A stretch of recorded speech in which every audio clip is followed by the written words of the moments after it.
ભરૂચના સાંસદ મનસુખ વસાવા જેમણે ધર્મ પરિવર્તન કરનારાઓથી સાવધાન રહેવાની આદિવાસી સમાજના લોકોને સૂચના આપી।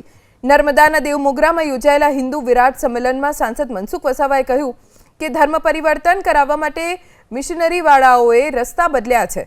કેટલાક વિદેશી લોકો આદિવાસી સમાજને પ્રલોભનો આપીને ધર્મ પરિવર્તન કરાવી રહ્યા છે, પરંતુ ધર્મ પરિવર્તન કરનારાઓને આપણે રોકવા પડશે। સનાતનની સંસ્કૃતિને જાળવવા માટે સંતો મહંતોએ મઠ છોડવાની જરૂર નથી, પરંતુ આદિવાસી સમાજ ધર્મ પરિવર્તન ન કરે તે માટે સાચી દિશા બતાવવા માટે આજે સંતો મહંતો અહીં એકત્રિત થયા છે।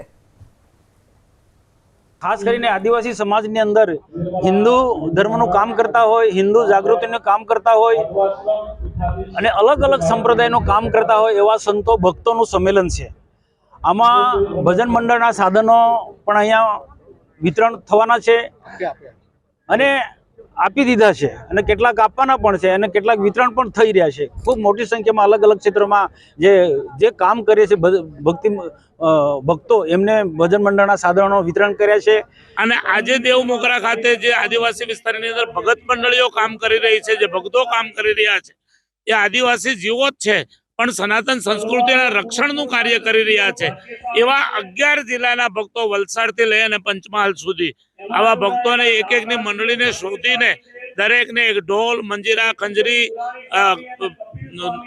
અને ઘૂઘરા જેવા સાધનો, સંગીતના સાધનો એ અર્પણનો ખૂબ મોટો પ્રોગ્રામ થયો છે। 400 મંડળીઓને મંડળીઓ સંગીતના સાધનો આપવામાં આવશે।